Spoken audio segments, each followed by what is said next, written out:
Hey everybody, welcome to Creative Ops podcast for creative people, by creative people. Our whole point on this show is to just try to highlight creative people, celebrate creativity, and kind of dig into how people do what they do. And so I was really excited to have a good friend of mine, Paul Brogan, come on and be the first interview for the show. He came on and he talked about a lot of things about how he started his business, where he's at now, and where he's going in the future with it.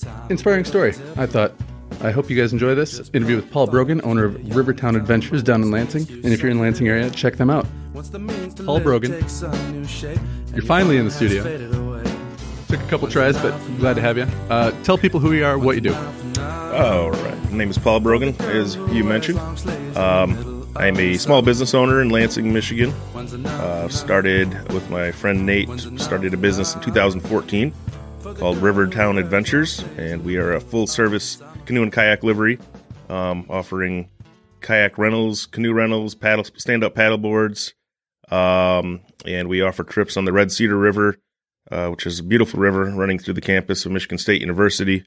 Lots to explore on that waterway. And then also the Grand River, Michigan's longest river, which starts down in Hillsdale County, south of Jackson, and makes its way up to Lansing. And we service about 25 miles. This year we'll be servicing about 35 to 40 miles of that river, all the way to the Portland area from about Diamondale to Portland on the Grand River. So we offer a lot of options to get out and explore the waterways, do some kayaking on the river, and also this year, including last year, we are partnering with the J&K Steamboats, and we have the Grand Princess Riverboat, a 100-passenger boat, double-decker, that we're operating downtown Lansing this year. Badass. Yeah, it's pretty sweet. So one of the reasons, besides having you as a friend for a long time, I always like the conversations that we have. I find your story, not just what you're doing, how you're doing it, but how you came to that to be something that I think people would find interesting, if not inspiring. So let's go back to like middle school, high school, Paul Brogan. What was that kid like not just in the classroom, but in the classroom, outside of the classroom? I was your kind of middle of the road dude. Didn't really put myself to any particular group or faction. Just kind of stuck to what I did, and had a lot of friends. A great childhood. Grew up going to the community center that was in my neighborhood, the Foster Community Center. So there, I learned to play all the fun sports: pool, floor hockey, ping pong. Was even on a youth advisory board. So learned a lot in my middle school years at the community center. And then also just had a nice, fun childhood playing backyard football and basketball and all that kind of good stuff. So nothing to complain about. I mean, Lansing's a great place to grow up. It was for me.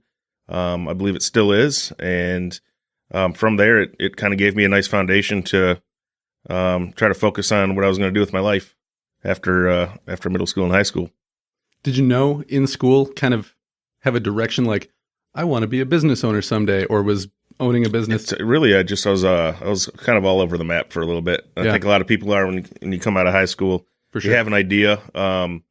I started out in film class and photography. I took that for a couple of years. Really? Made a couple short silent movies, and was really into film. I wanted to go out and maybe go to California someday and do all that stuff. My aunt lived out in Orange County, and so visiting her in my childhood, we'd go to Universal Studios in Hollywood and all that stuff, and had been there several times, and it kind of stirred this fire and this imagination inside of me. So I pursued that for a while. However, also at the same time, I'd always kind of wanted to be a police officer. My dad was a cop for a short time. My godfather was one for 25 years and 30 years, and so I felt that was kind of in my blood too. So it was kind of mixed. And I took classes for film and photography for a couple of years, and I just decided that maybe wasn't my route. So I pursued the law enforcement angle of things, and then after getting my degree in criminal justice, the economy took a crap in the 08, 07, 08, 09 there, and a lot of departments just stopped hiring. So I kind of looked at it as maybe that's not the way I go. And then I had an opportunity with the Kroger company, which I had worked for several years, to get into store management. And actually got a great career becoming a store manager for Kroger, instead of pursuing the law enforcement side of things. So, because I grew up or started. Well, I was going to say, you started there bagging groceries? Yeah, right? yeah. I started my career at Kroger when I was 17, bagging groceries. Ended up being a cashier, then a customer service manager, then quasi butcher in the meat department, which is really just taking a big chunk of meat and slicing it into steaks. But did that for a while. Then I got into loss prevention and risk management as I was, following the path of which for people that don't fully understand, that meant that you catch shoplifters. Yeah.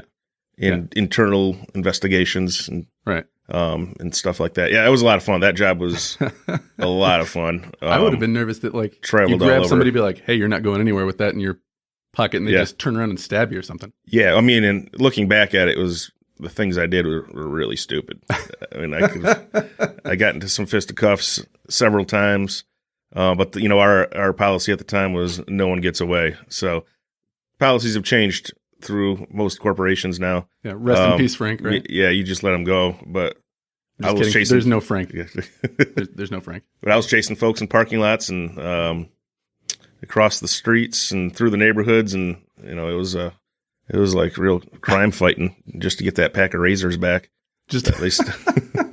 But yeah, it was a good time. Learned a lot. I worked out a lot in the Flint area and those stores, and a little bit in Detroit. So really worked in some when you were doing the loss management. Yep, or loss management, loss prevention. Mm-hmm. Okay. Yep. So saw a lot of unique things.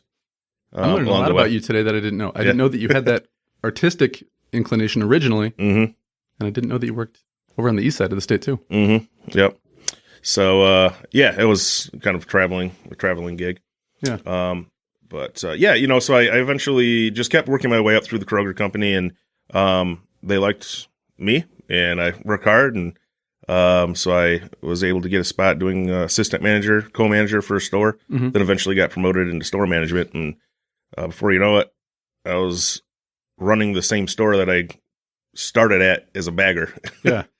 Which is kind of came full circle for me there. Right. So that was it was quite a bit of fun. Kroger taught me a lot about just processes and management and leadership. A lot of things that you kind of need if you're going to start a small business and have several employees under you. So I look at Kroger as my kind of my school, my training to eventually do something else, which, for a while there, I thought I was Kroger. This is it. This is my career. Yeah. I'm set. I'm good. Just got to keep going to work like 6 days a week, 70 hours a week, a couple vacations a year. I was going to say, you worked a lot, but I mean, you don't have to, how much money you don't have to tell us how much money, but I mean, you were making decent money, had benefits, had a good title. You didn't have a whole lot of people coming at you all the time. Hey, go pick that up, Brogan. You know what I mean? So that sounds to, I think, a lot of people, and a lot of people at the time when you made that split were like, what is he doing? Yeah. What happened that you were like, this is nice, but this isn't what I want? Yeah, it kind of happened over time, but I realized the management process that Kroger uses in managing their managers was just not really the way I saw life for me. Yeah. Pretty much you're at their beck and call. When you need to be at your store, you better be at your store. Yeah. There's just a lot of extra pressures and refrigerator breaks or water. Yeah, I mean, there's just, water main bust. There's a lot to deal with, and I could just, I knew I could just see the path I was going down, and I was starting to just dislike the everyday. Yeah. Part of that business. I loved the leadership aspect. I loved the interaction with the people and the customers and my employees. Yeah. I loved a lot about it, but it was kind of like working for the man, working for the corporate guy. Yeah. Have a nice pathway, to follow, but at the same time, you're going to give up some of your own freedoms.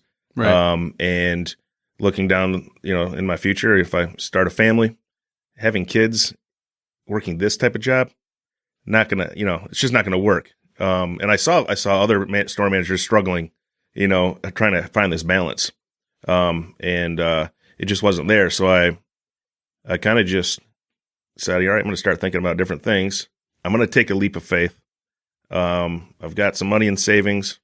I've got this experience. I don't know where I'm going to go, but I know it's not here.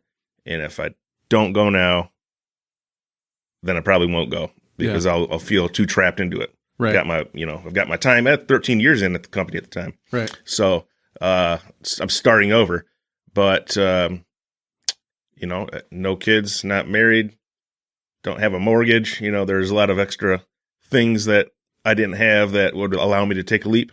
Right. I didn't need all the securities.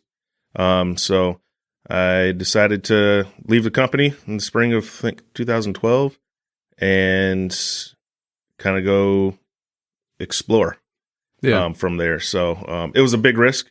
Yeah, and many people would say that's pretty stupid. Well, I mean, at the time, because Nate, who you started the business with too, another good friend of mine, Mm-hmm. He had a job working for the city. Same thing, decent pay, benefits. He would say that if anything, the job was underwhelming and, the responsibilities and stuff like that. But he just had that same feeling too. Like, I just don't want to do this until I'm old like these guys who all hate their jobs. And yeah. So, yep. Yeah, that was in 2014, and I'm sitting down at my computer, and I'm looking for some used kayaks to rent because, as a matter of fact, the year before, you and myself and Nate, we went kayaking down the Grand River. Yep, and I dumped in the water. Yeah, you flipped your boat right at the bridge there. That girl tipped my kayak. She like NASCAR nudged me from behind, and all of a sudden I was like, "Whoa, I'm turning with the current. Why is my boat flipping over?" Yeah, we didn't know what we were doing. She was, and to be fair too, I shouldn't have been in her way. Mm-hmm. She was a personal trainer. She was jacked, and she totally could have kicked my ass. Yeah.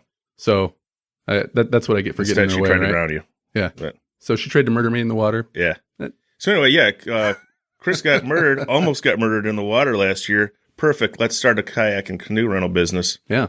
On the place that we had to save Chris's life. And speaking of full circle, and we'll move into this too. I don't want to make a big jump to it, but the place that we got those kayaks from, you now own that property and sling your own kayaks from there. You will be. Yep. Working on a new vision with that little piece of property at Cherry Hill Park. I like the just like the connection of a lot of things coming full circle there. Yeah. Okay, so let's get into like the actual how you created the business. Okay. You guys are like, okay, we've got a little bit of money to throw into this. We've got this desire. How did you find the kayak and the canoe business? So I kind of take a step back, I guess, a little bit. Is for years I had been toying in my mind with wanting to go into small business, wanting to do something, for myself, but I wanted it to be something fun, adventurous, something that shows somebody a good time, type of thing. And Nate and my business partner at the time, our friend at the time, became business partner. Yep. Now not business partner, but we're still great friends. Anyway, we had been talking. We had thrown ideas at the wall a lot, and I was searching online for some used kayaks just to do some kayaking that summer. And I came across the guy selling basically as a turnkey business. He had trailers and a bunch of kayaks and canoes and water shoes and life vests and all this stuff. Yeah. And I thought, this is kind of interesting. And I just got to thinking, just seeing this package of kayaks and canoes right in front of my face, it just sparked this idea. And having kayaked the year before downtown and being totally awed by this natural beauty that's right in the middle of our city. Yeah. And also for people that haven't been out or never went to that original business that we had stopped at, they were very limited compared to what you guys do. They basically took you to a little launch, dropped you in and said, go out and come back when you want. Yeah. So they're just kind of an out and back company, Grain Fish. Awesome people. They really did a cool thing. Yeah. But my concept was, all right, listen, we've got the Red Cedar River. We've got the Grand River. We've got a lot of different access points that I can see and understand right now. And a lot of young people, young professionals and students. Yeah. There's no place in this area that you can get the experience like going up north to a livery on any one of those beautiful rivers up north and doing the thing where you get in a shuttle and they take you upriver and you paddle back down to where your car's at and all that stuff. That service just wasn't available in Lansing. So I just kind of started working with that concept, and I called Nate and said, dude, I think I got an idea here. And the whole idea was we're going to take a shuttle and a trailer, and we're going to be completely mobile, and we're just going to meet everybody at the parks and give them their boats. And so that's kind of how we started the idea. But then we had the Lansing City Market right downtown there, right behind the Lansing Convention Center. So it's right on the Grand River, right in the middle of downtown. It's a marketplace. You could sell vegetables there. You could sell other home good products that you make, crafters. You can do your thing. Well, why in the hell can't we rent some boats out of this little thing right here? Yeah. So Nate and I, and one of the first canoes that we bought, we canoed from the boat launch down to the city market, and we got out and we said we're going to canoe our way down there, and we're going to go talk to this manager of the market, and we're going to tell him what we want to do. And she loved it, like off the bat, like, oh yeah, this sounds great. Yeah. So I called the parks director as well, who I had a relationship with from the past when I was a kid growing up in the community centers. I knew the parks director, and I told him what we wanted to do, and they were on board. They're saying, yeah, I think we can do this. Try it out. And so essentially, that gave us a home base to start our business. So we just set up a little pop-up tent. I call it little lemonade stand on the river trail. Yeah. And we brought our boats down there. And for that first year, we just put our boats down there on the little beach landing area, did our little pop-up stand, try to get on social media, spread the word through word of mouth, and just see what happens. We started with 8 canoes and 6 kayaks. And it just, the momentum just started kicking in right away. Like people walking down the river trail, like, oh, what's this? You can rent a boat here. And then people seeing boats in the water, and they're walking the river trail, and they're like, what the hell? I didn't know you can kayak in the Grand River in Lansing. Like, like, what is this? And so people just started clicking. It's like, oh, this is cool. Oh yeah. Okay. Neat. Sweet. All right. Just go to the city market. Yeah. Come down there and rent a boat.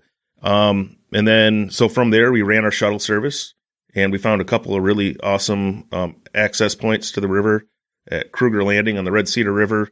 Became a very popular trip for us. And then we'd take you to the dam, and you could kayak from the dam at Morris Park back to the city market. So there were a lot of different options. We did trips starting on campus from Michigan State back to the city market, at least 3-hour trip. From Okemos, which is just east of campus, back to the city market. Trips from Old Town below the dam in Old Town going west towards Delta Mills Park, which just goes towards Grand Ledge there. So we had a lot of different trip options to offer the customer. They could explore a lot of different areas on the waterways. It wasn't just one simple thing, which I think that was a draw. Yeah. And then so we kind of just started having fun with it. We would take all the trips and give them different names instead of you're kayaking from this bridge to this bridge. It was our popular trip was the zoo to the market adventure. Because we put you in the water right near the Potter Park Zoo on the Red Cedar, and you paddle back to the city market. Our longest trip we called the Awashtanong, which is the Native American word for far away waters. That's the name that they gave the Grand River, the Awashtanong. So that was our longest trip from Old Town all the way to Grand Ledge, 13 miles. And then we had one from Diamonddale to Lansing. We called that the Majestic, because when Nate and I went out and paddled that, it was like you were up north. There are big sandy bluffs and giant lily pads and all kinds of different bird species all over. Like you would never think that you're this close to Lansing. Yeah. At what you're saying, it was just a majestic feel. And then the Michigan State trip is our Spartan Country adventure. So we kind of just played it up a little bit like that, made it more of a fun feel, almost like a theme park of river trips. Yeah, like you're selling an experience. Yeah. And I took a lot of pride in that because, and Nate did too. We both grew up in Lansing. Yeah. I love my city.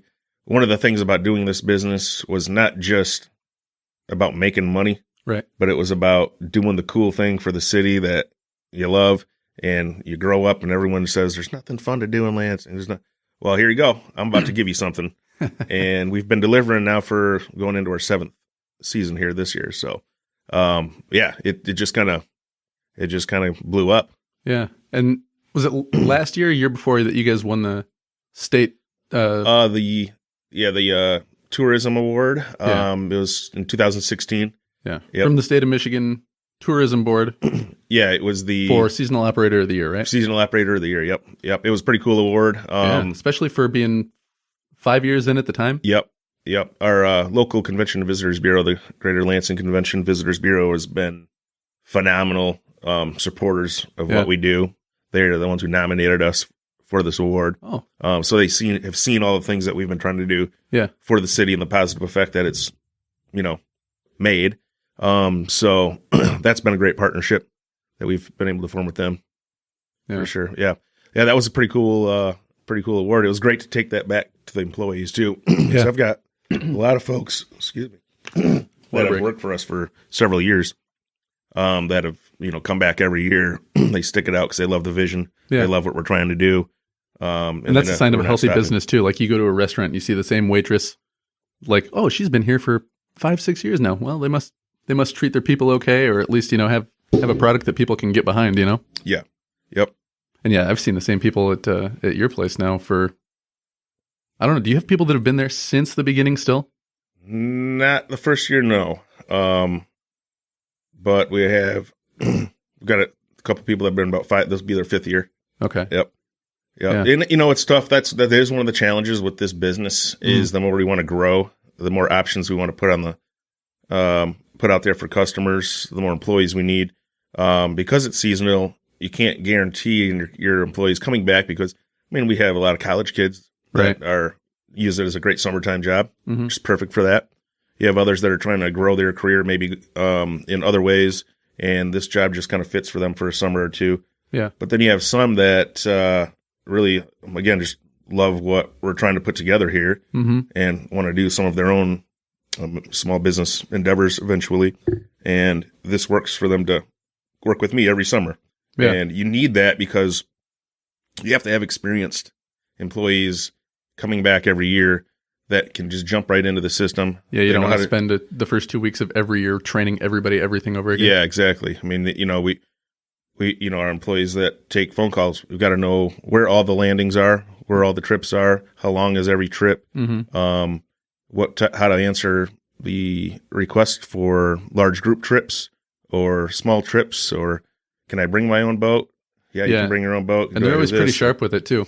Yeah. Anytime I've called, they usually know what's going on at all times, or it takes them a couple seconds to figure it out. Yep. And we've been talking a little bit about, your business and how it's been expanding too, but talk about that for, I think a lot of people are interested in how you start a business, but not just how you start it, because anybody just about can start a business, but actually growing it. How do you know when it's time to expand, when it's time to get more employees? Because you got money coming in, but all that means more money going out too. So what's right? The philosophy, how do you kind of find that balance? The philosophy Nate and I really started with was with the initial money put down to get the boats and a little bit of extra equipment. Was all right. We're not gonna start renting boats and then take the money from that and put it in our pockets. Yeah. What we're doing initially, certainly want to pay ourselves a little something just to live. Right. What we're doing is the focus is reinvest it. So once we started renting all those initial boats out that we had, 2 weeks in, we were already back at the store buying more boats. So once it was just basically, all right, if we're running through these boats consistently on these weekend days and we're maxed out and we've done what we can do, well then, I guess we should probably buy more boats because it's working. And then eventually it was, we need another trailer. And it was like, we need another shuttle, So we just reinvested what we were earning back into the business as the business was demanding that we do because the customers were there. So we just slowly let the business dictate to us whether it was going to grow or not, instead of just buying everything all at once. We just reinvested. Have you at any point had to be like, okay, we want to do these things, but we got to pull back a little bit because all the time we don't have A, the time, or B, the resources, all or the time. whatever. I've got ideas every day running through this head of mine. Yeah. That it's like, this would be so cool. We could do this, and this. And then it's like, well, all right, you got to have a little patience. Yeah. Because sometimes a big, awesome idea, when you're forced to have patience to not go through with it because A, you might not really have the capital at the time, or B, might just not logistically make sense at the time. Sometimes those big ideas, after you wait a little while, you realize the kinks and the flaws right. in said idea, so that can actually be a help. Yeah, where was I going with that? when you gotta pump the brakes and not expand too much. Yeah. Yeah. I've always got a lot of ideas. What other kind of boats can we rent that is just a little different than a kayak or a canoe? And is it feasible to do this? We've talked about renting fishing boats, but to do that, we kind of need a real dock system to put the boats, on the water and make it make sense logistically. So there's some different ideas like that. Because the thing that you guys use for the kayaks to put them in, I don't really know how to describe it to somebody that hasn't seen one before, but like it's basically this long thing with rollers. You put the kayak on that, the person gets in it, and then you just kind of roll them right into the water. Yeah. Those are the easy launch canoe and kayak docks. Yeah, but for this, you'd have to have more like almost like a marina setup to do something like that. Yeah, to have a bunch of fishing boats, and you kind of have to have some little boat slips or something, unless you want to literally take the boat out of the water every single time someone wants to rent one. But there's other ideas of expanding, moving further downriver and offering trips in other towns and cities. And there's that whole idea because this is working so well here. But at the same time, the focus is really growing the water recreation scene in the greater Lansing area. Yeah. And that's really the focus. So, you go to the philosophy of don't spread out too much, focus on what you can do well with where you're at. That's also kind of part of the angle and the approach that we've kind of stuck with. But at the same time, we really do I want to expand, Yeah. I want to come out to Grand Rapids and rent boats. Yeah. There's just so much water around Grand Rapids to explore, Right. Yeah, for sure. But you gotta pull back sometimes in some of the ideas you have. But at the same time, every year, the more you work at what you're trying to do, the more doors that will open. Part of my mission starting the business was getting involved with the river groups, getting involved with clean water and initiatives and so on and so forth, really being a steward of the water, of the rivers, of the parks, and being that example, because it's like we have to be that example. I became a board member of the Middle Grand River Organization of Watersheds. I'm on the board of the Friends of the Lansing Regional Trails. We got a newly started, officially constituted group called the Friends of the Red Cedar River. I serve on that committee. And then I try to stay in constant contact with Parks and Recreation, trying to let them know what's going on the river trail and on the rivers, and being a source of information for them. Because Parks Department, about the same time we started our business, their focus started to become a little bit more on the blueways. We've got a vast, expansive river trail system in the greater Lansing area, but the waterways had always been kind of underutilized. You're right? Yeah. Okay. I just get my eyes water. So us coming onto the river, we became the voice for them. Like, this is what we're seeing. These are the obstacles. These are the safety hazards. These are where we could see more access points. And then as the momentum gains year after year, now all of a sudden the city's applying for DNR grants to use matching funds to put in new kayak canoe launches to improve access points here.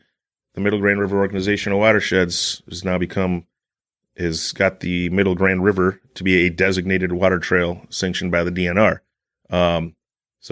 From that, we can utilize that status to potentially get more grants to improve informational signage at kayak launches, to to improving waterway cleanliness. I started the Lansing Earth Project, which is Oh, you actually started that? Yeah, it was my creation. The Lansing Earth Project. It's a river, park, and trail cleanup project. It's a never-ending project. We organize about 15 cleanups every year. Uh-huh. I remember the first couple that you guys did. Did that kind of inspire this? That inspired the project. I know when you guys first started the business, you were trying to get anybody that could come help pull out garbage, help clear stuff, just branches and whatever else too. Yeah. I mean, it was a big thing.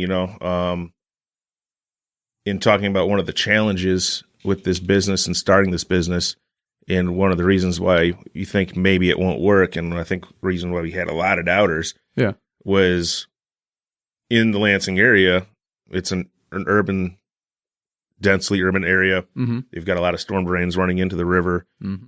So you get debris. There's just inorganic material and trash that builds up in the river. And if people aren't taking care of it, it'll get worse and worse and worse. Right. So you've got this perception issue now of, is the Grand River a dirty, nasty river that I would never want to go in and touch? Yeah. And you probably had people ask you that, is it clean? Can we go in there? Still get the question to this day. And I understand. Yeah. But what we're doing year in and year out is continuing to shift that perception. And one of these ways is by getting out there and cleaning up these riverbanks, and staying on top of any debris and trash that will flow into the river after heavy rainfalls and stuff like that. Specifically in the Lansing area, where typically you have more problems with that. And when people are now kayaking, comparing it now to 2014, 2014, you'd go down the river in Lansing, you'd see a couch up in the riverbank, you'd see a mattress over here. Yeah. Pull out treadmills and TVs and bikes, stuff that's just been there for years. Stuff that's just been there for years. No one's paying attention to it. Yeah. No one's really doing anything about it. Right. So we started getting that big bulky stuff out of the river. Yeah. And then now what we're dealing with is more just surface garbage and trash that's flowing in, not stuff that's been sitting there for years. Right. So you can kayak the river now and see minimal trash and debris. Yeah. In the downtown area, versus 2014, you'd see all kinds of weird stuff floating down, as you're floating down the river. Trash bags blown in tree branches. Yeah. So we're shifting the perception now because we're really doing something positive through these cleanup efforts and getting grant funding to buy more materials and tools needed to continue to attack trash issues on the river. Yeah. So the more we do that, the better it's going to get. And I see that year in and year out. Okay. I want to circle back around to a couple things that we talked about just now, but I want to go back too, because for anybody who's listening to this for, the educational purposes of possibly starting their own business, I don't want to gloss over the fact that for the first, would you say 2 years, you basically worked your ass off, didn't take maybe 1 or 2 days off for the entire season. You and Nate both. I mean, I remember you guys both lost a ton of weight. You were both sunburned. Oh, yeah. I was like, can you guys keep doing it like this? You're like, well, hopefully we won't have to. But I was like, man, these guys are running themselves ragged. Yeah. So, I don't know if you want to speak to how much actual work goes into just making it happen from the get-go. Yeah, I mean, the first couple years were a lot more physically demanding for Nate and I because we were the employees. We eventually had hired a few people as the business crew. But we were the one picking up the boats at the end of the night, re-racking them on the trailers. First couple years, I took all of my boats back to my house and we stored them in my backyard and up my driveway. Yeah. So every morning we'd have to, get the boats and on the trailers and get them all the way back downtown, which wasn't too far of a drive from my house, but still, there was just a lot more involved in the process. Whereas now you've got a full setup where you can lock everything up at night. We've got boats stored downtown there. Yeah, lock the office easier. And go. Yeah. But yeah, I mean, it was demanding because if we wanted to be there, I think our first 2 years we were closed on Mondays, just to give ourselves 1 day of reprieve. Right. But then, people started calling us and wanted to kayak on Monday. Like people would have days off that don't work the normal Monday through Friday, 9 to 5. Yeah. They've got people coming in to visit Michigan State University for various programming options through the summertime. You've got a lot of state workers that are temp workers that come in that are living in Lansing for a short stay. That there's just a lot of people that were doing things not just on the weekend, as we realized. So then we said, well, we need to be 7-day-a-week operation. So then we're 7 days a week, and then all of a sudden, all right, Nate, you take this one day off, I'll cover this day, Yeah.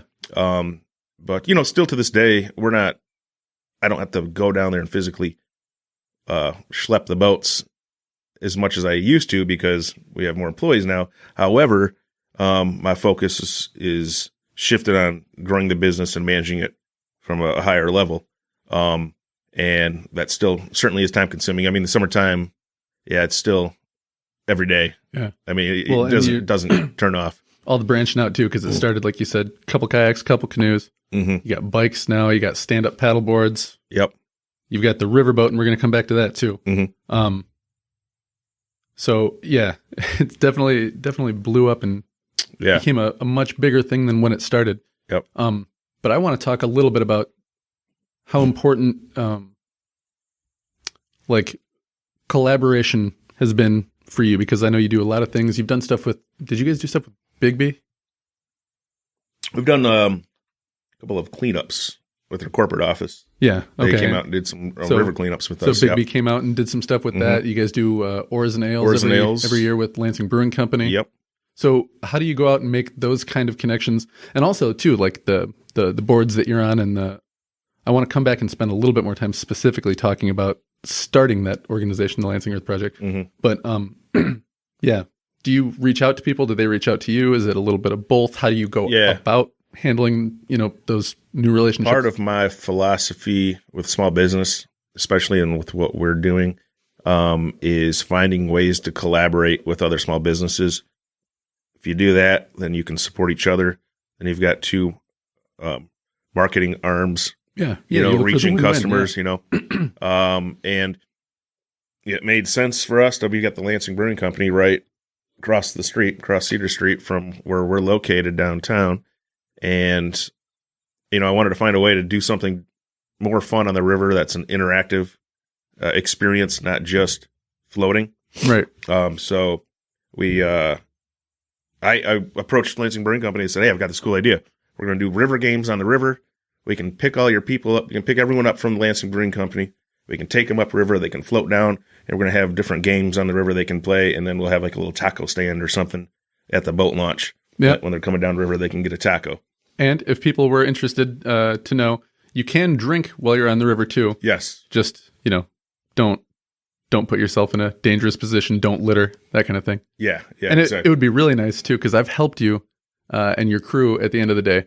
It's really nice when people take their cigarette butts and their empties out of their boats. Yeah. Yeah. That's the worst thing. But yeah. Yeah. So anyway, I decided, let me go talk to the brewing company here because they do such a great job with marketing. They've got a great brand.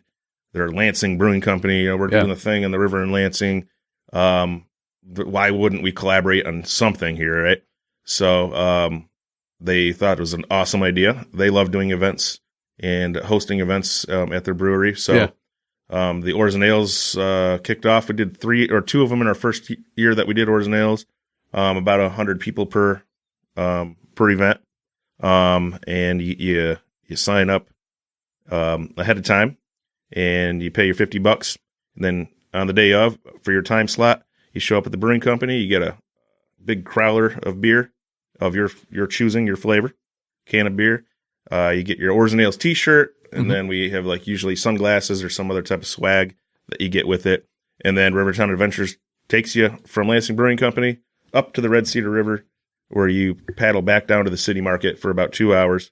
And then along the way, we'll have different games set up. One was like a disc golf basket on a paddleboard. Yeah. And you try to throw your discs in it. There's another game called Fling a Thing Through a Ring, and we hang these big hula hoops down from a bridge, and you got to fling these balls that are on strings. If anybody wants to, you can find my Instagram, and there's a picture of me playing that game. Oh, yeah. Yep, for sure. And then the DJ boat, the DJ River boat. So we'll have a little floating boat with a big speaker on it, and we'll be cruising up and down river. And as participants are floating down river, they can request songs and jam out to a couple songs as they're hanging out in the water, drinking their beer. And there was hot dogs involved too in the last one, wasn't there?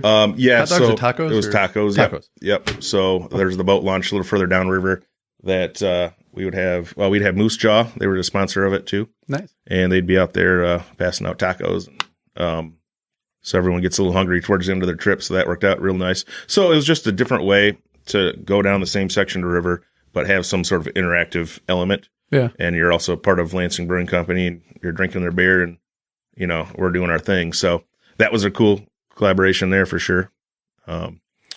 We teamed up with Keys to Creativity. They're a local nonprofit nonprofit supports local artists. And a couple of years ago, they were doing a Summer of Love, a bunch of events focused on the anniversary of the Summer of Love. Yeah. And so I think the gentleman that was in charge of it approached me and said, "Hey, can we do some kind of float on the river thing?" And so we came up with something called the Peace Paddle, and everyone got a tie-dye t-shirt, and it was the Summer of Love Peace Paddle. And we gave people decorating kits to put little fake flowers and stuff all over their boats. Yeah. And float down the river. And we also had a floating DJ for that too, playing music of the 60s. And everyone's just kind of dressed up like hippies, and we're just floating down the river on a Sunday afternoon. That was a really fun event, but that was a fundraiser event for the local arts. So we've done some stuff like that. And yeah, it's always trying to, like, when you're getting ready to pitch an idea like that to somebody, obviously, like, you want to find somebody when you're looking for that win-win situation to work with someone where it makes sense for some reason, right? Like, you guys are a kayak business, they're a beer company, but you're right next to each other. They do the events. It makes sense. Mm-hmm. Is there anything in particular you look for when you're like, ooh, I want to do something like this? I'm going to ask these guys, or like, how do you kind of go about finding the right people to work with? And then also, how do you extend that invitation to collaborate? I think originally, when starting to think of events, it was more, what kind of fun stuff can we do, and who wants to do fun stuff with me? Right. Now it's shifting a little bit more to, okay, we can do fun stuff, understanding a little bit more on how to do it. Let's really figure out how to make money doing the fun stuff. Right. And so then it becomes more, okay, now, picking and choosing a little more closely who you might collaborate with. What advantages can this business or person or nonprofit do to help us get people in boats? Yeah. And, how much of a marketing reach do they have if we collaborate with them?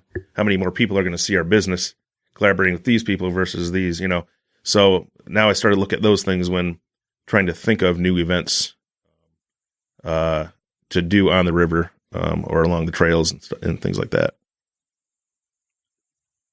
Okay. I want to talk to, sorry, I'll get right up next to it. I want to talk to you about the riverboat that you guys have got now, because it's like a 2-story open air up top, basically party boat, reception boat, event hosting type of thing, right? Well, you go ahead and explain it. Yeah. So just a little background on the riverboat itself. In Lansing, there's a awesome business called J&K Steamboats, and Chris Chamberlain runs the business. His father started it, John Chamberlain, back in the 70s, 80s. And they have been operating the Michigan Princess, which is a big 3-story riverboat on the upper portion of the Grand River in Lansing. That's been cruising. And he's also had a smaller boat called the Grand Princess, the one you were just referring to, that has been in Grand Ledge for the better part of 10 years. Last year, he moved that boat to downtown. We got hooked up through a few people and decided to do some collaboration together. I had been wanting to find a way to do some sort of riverboat ride in downtown. Wasn't really sure what path. It was one of those big ideas, that I had years ago. Like, how do we do this? But I don't really have the means to do it. But I know it could be sweet. So Chris and I were talking last winter, about maybe doing a new build of a boat that he could kind of build and put together.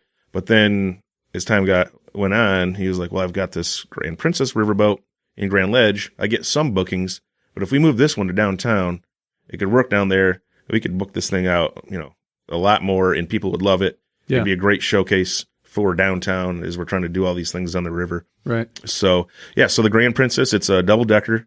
The top deck is just open air. It's got a nice balcony railing around the top deck.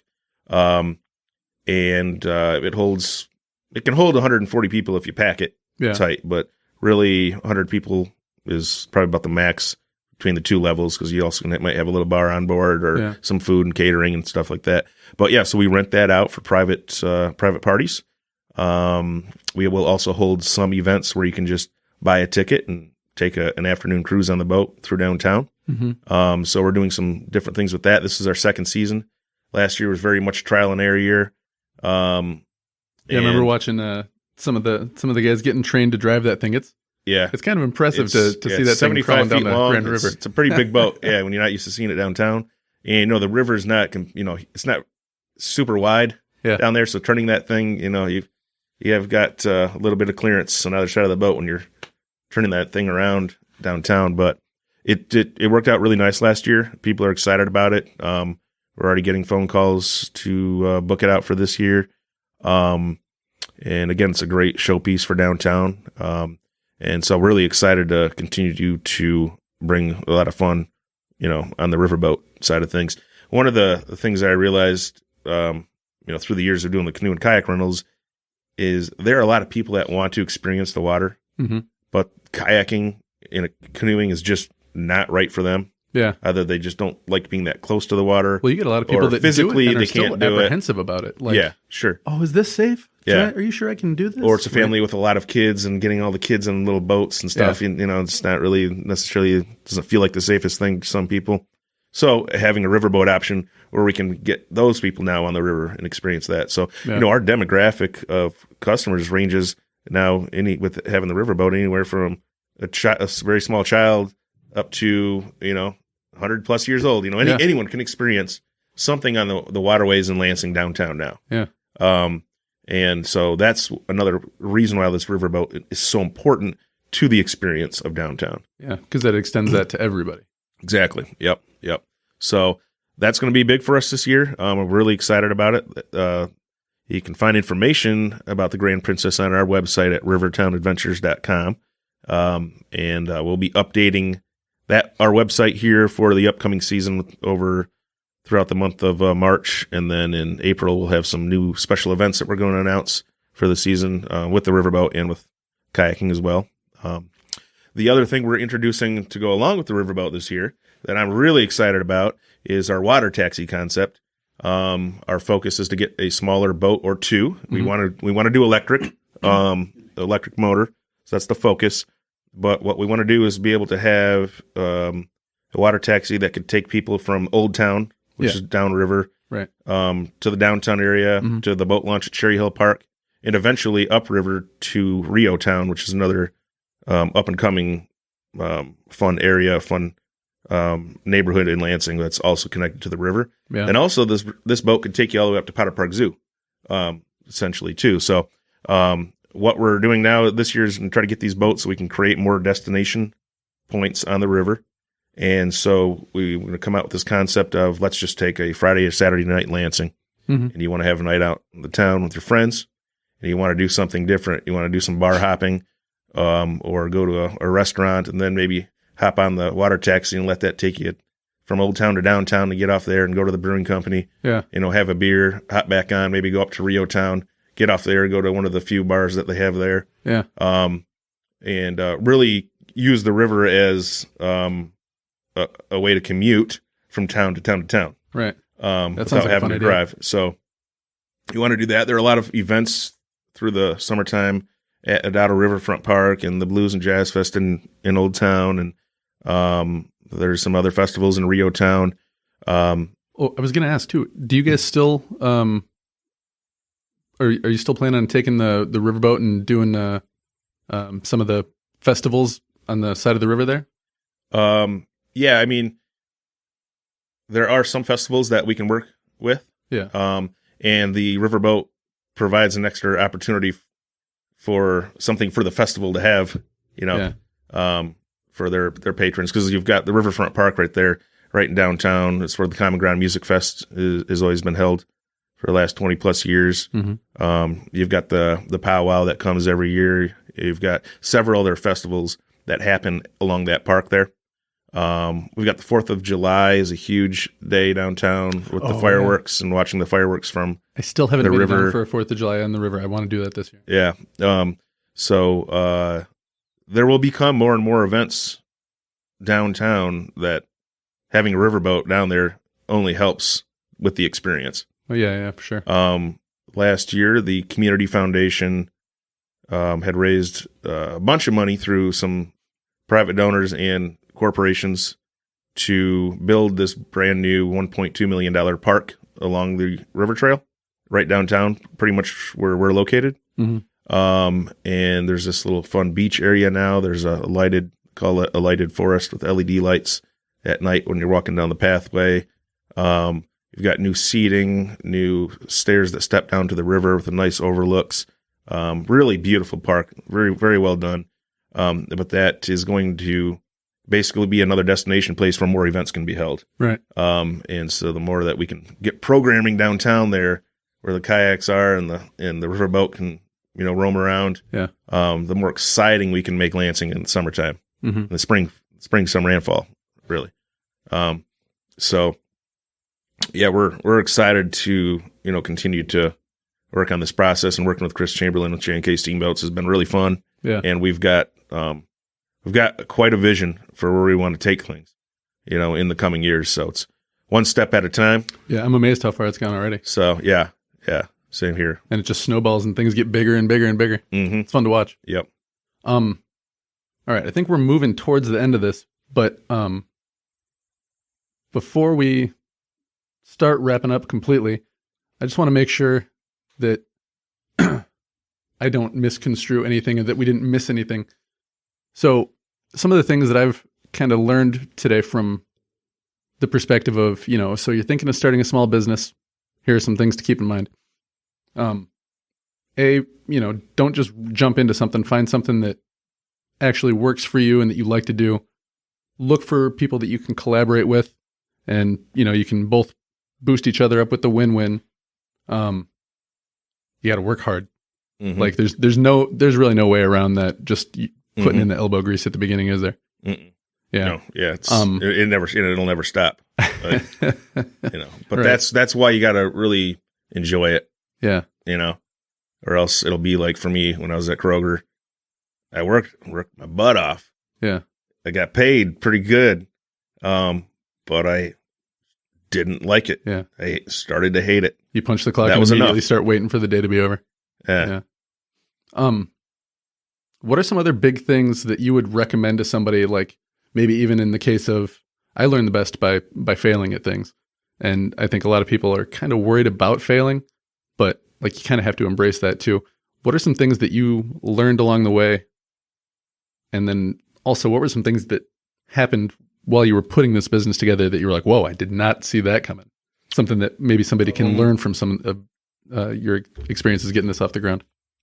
Yeah, I think, a big part of getting it going was me having Nate having me to create the business together. Yeah. So it was almost like we're each other's safety net. Mm-hmm. If we're not really sure what decision to make on one thing, I might have an opinion, or he might be a little more knowledgeable with, one said subject, and I might be with another.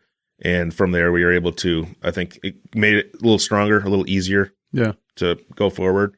If I had just done it, or Nate had just done it just by ourselves, it would have been a little trickier, a little hairier, a lot scarier. Yeah, for sure. I still think it would have been successful. We would have seen some of the successes, but there might have been even more of a burnout factor too. If we didn't have each other to guide each other as we were both learning this process. Neither of us had ever owned a small business before. So yeah, I mean, as you're going along, you're really learning. You can think of the different things you need to do. Like, all right, we want to make sure we're doing everything right. We got to, We got employee taxes and payroll and insurance and workers' comp insurance and a waiver form that people need to sign. And, all these things start to come up. It's like, it's not just like, here, give me the $10 bill and here's your boat. Yeah. There's a lot more behind it. And so it's just a process of trying to understand it as you go and try to learn it as you go. Yeah. And as you grow, some people come into small business with an entire background on, of marketing or an entire background in, administrative type duties. Yeah. Or an entire background in knowing the industry of kayaking. I mean, Nate and I kind of came in as posers.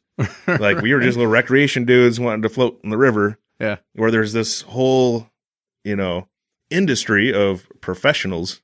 Right. Paddle sport professionals that, there's a lot of stuff we didn't even know. Probably one of the things that Nate and I like to always bring up with people is, which is kind of funny, is this could have went south really fast, really quick. When we were trying to figure out what kayaks to buy, there are several different options on the market. And we're talking about, your recreation 10.5-foot plastic boats. Right.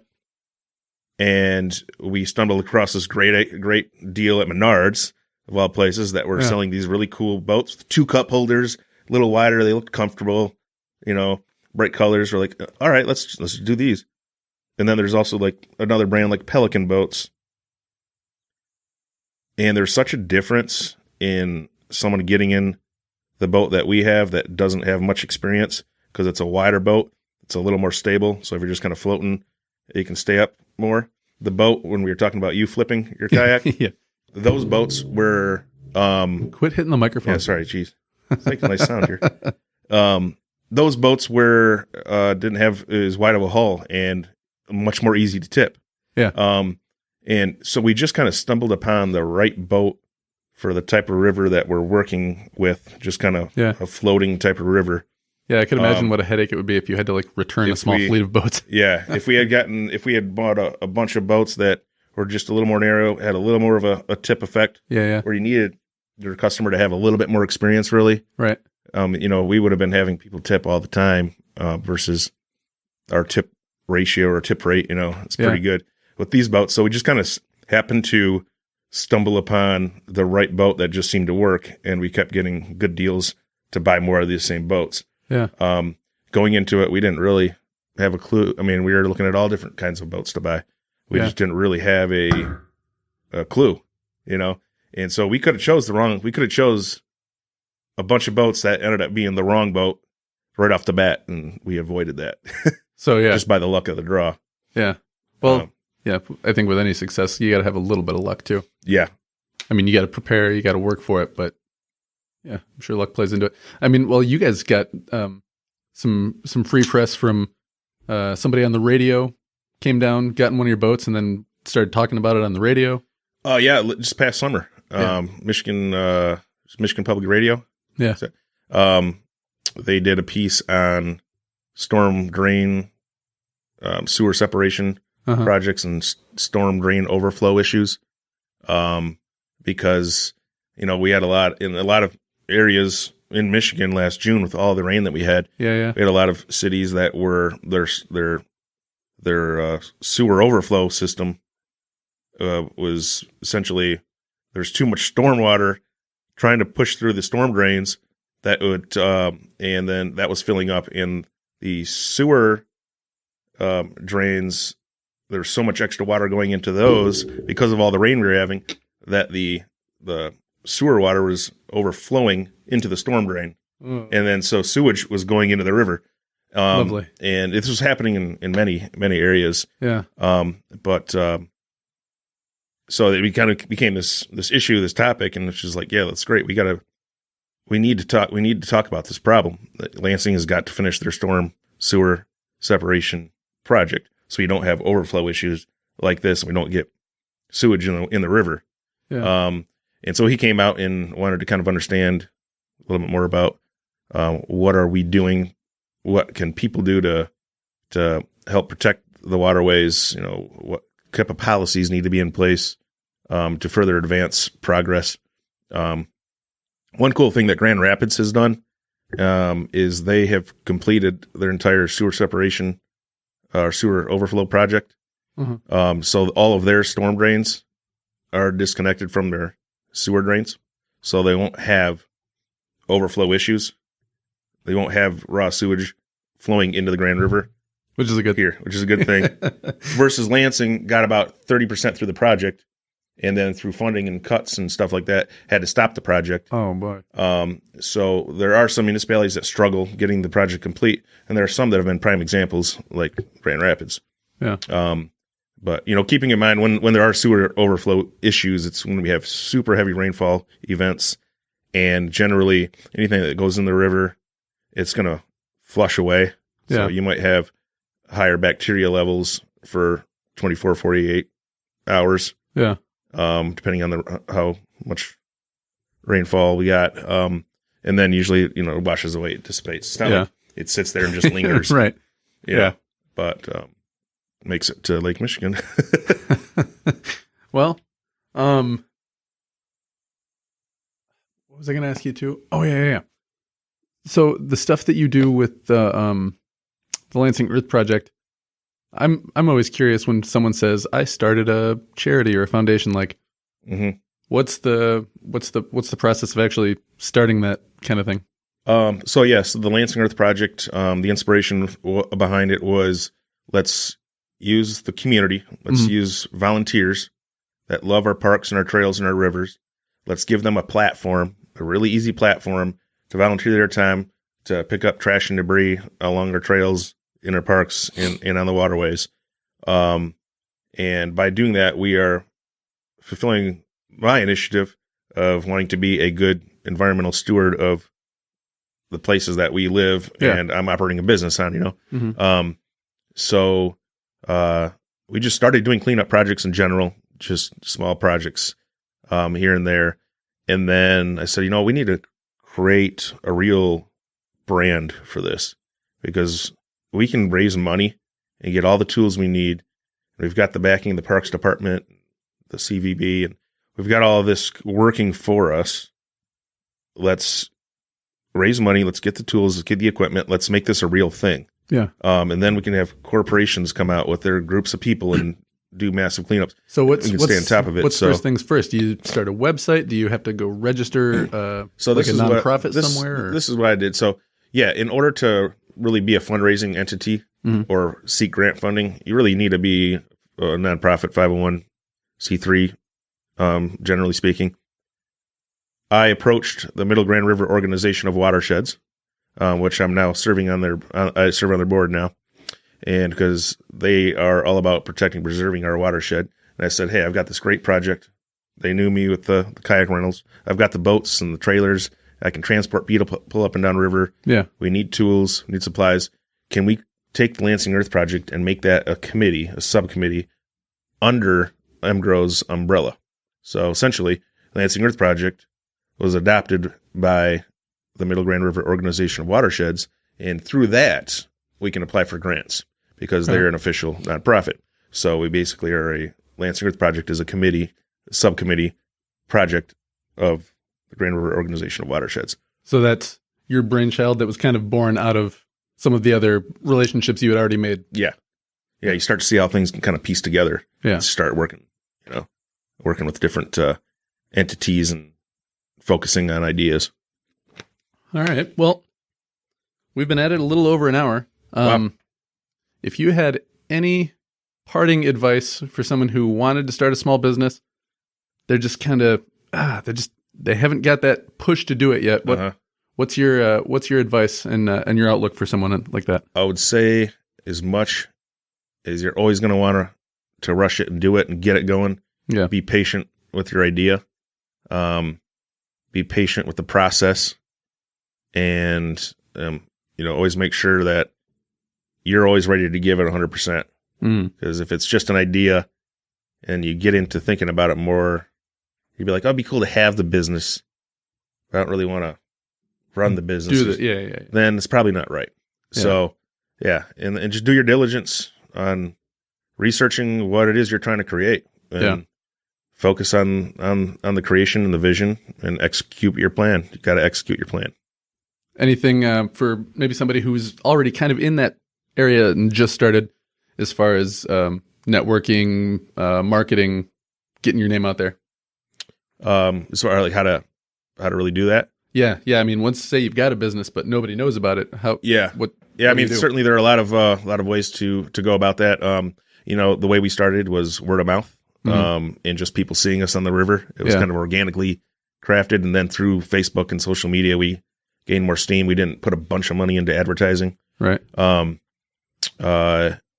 But digital marketing, is certainly the way to go.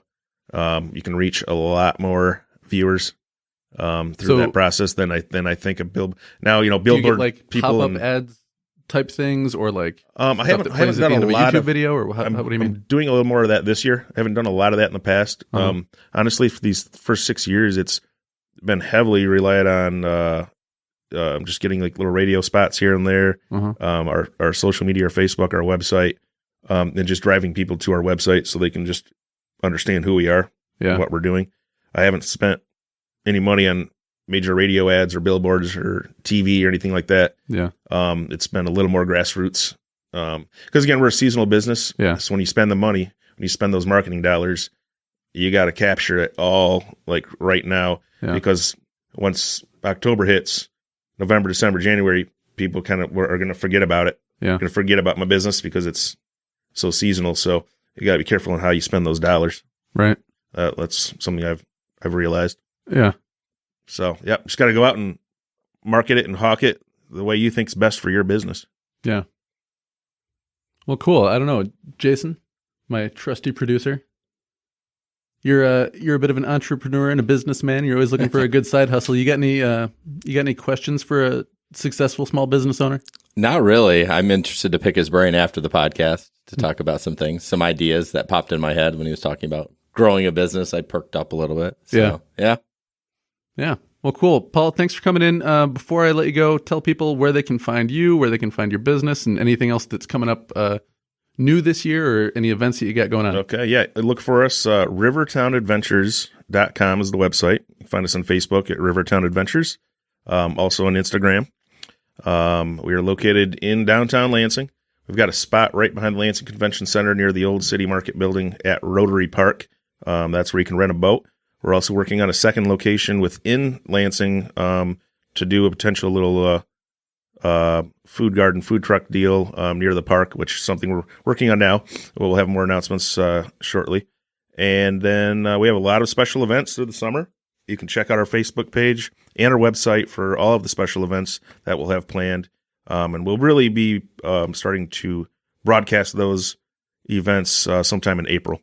So we've got anything from kayaking on the river on the 4th of July and watching the fireworks from the river in a boat, to our Oars and Nails event with the Lansing Brewing Company, to our doggy days, doggy paddle days. We're going to do a big thing with dogs and on the river boat and paddling boats and stuff like that. And then a lot of other fun stuff too. And if you want to get involved in the Lansing Earth Project and organize a group of people to come help us clean the park trail or river, or you just want to sign up for one of the many events that you can just show up to by yourself or with a friend, that information is also available at rivertownadventures.com under the Lansing Earth Project. And the Lansing Earth Project also has a Facebook page, Lansing Earth Project. So you can find all the information there. The riverboat, a lot of big things happening there. So you can experience the waterways in Lansing if you want to, either they're on a boat or in a kayak or a canoe. We've got it for you. Lansing's ready to host you and your party and your event. A lot of great things happening at the capital city. There you go, folks. You can make it into Lansing. Go check out Rivertown Adventures.